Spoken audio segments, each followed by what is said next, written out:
السلام علیکم ناظرین، آپ دیکھ رہے ہیں KPNHD اور میں ہوں سمینا چودھری۔ عمران خان اس صدی کا عظیم لیڈر ہے۔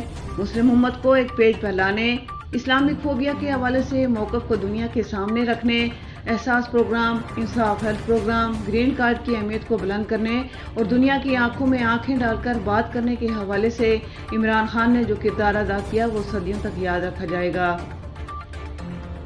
قائد اعظم کے بعد عمران خان کی صورت میں اللہ تعالیٰ نے پاکستان کو ایک عظیم لیڈر عطا کیا ہے۔ عمران خان دوبارہ وزیر اعظم ہوں گے۔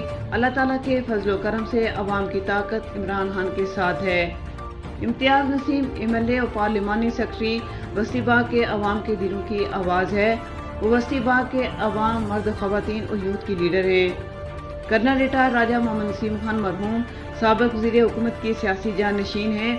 وہ وسطی باغ کے عوام کے ہر دکھ درد میں شریک ہوتی ہیں۔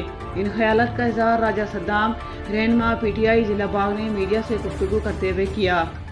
انہوں نے کہا کہ انشاءاللہ PTI پاکستان میں دوبارہ حکومت بنائے گی۔ عمران خان عوام کے دلوں کی دھڑکن ہیں اور عوام کی آواز ہیں۔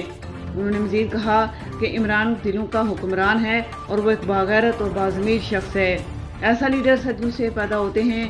وسطی باغ کے عوام کی یہ خوش قسمتی ہے کہ سردار تنویر الیاس جیسا لیڈر یہاں سے جیتا ہے۔ وہ ایک وینی اپروچ رکھتا ہے، کارکن عمران خان کے ساتھ ہیں۔ آزاد کشمیر میں PTI کی حکومت عام آدمی کو ریلیف دے رہی ہے۔ عوام کو رمضان المبارک میں وزیر اعظم سردار عبدالقیوم خان نیازی نے جو ریلیف دیا، ہم اس پر وزیر اعظم آزاد کشمیر، سینئر موسٹ وزیر سردار تنویر الیاس اور امتیاز نسیم کے مشکور ہیں۔ مزید نیوز اپڈیٹس کے لیے دیکھتے رہیے KPNHD۔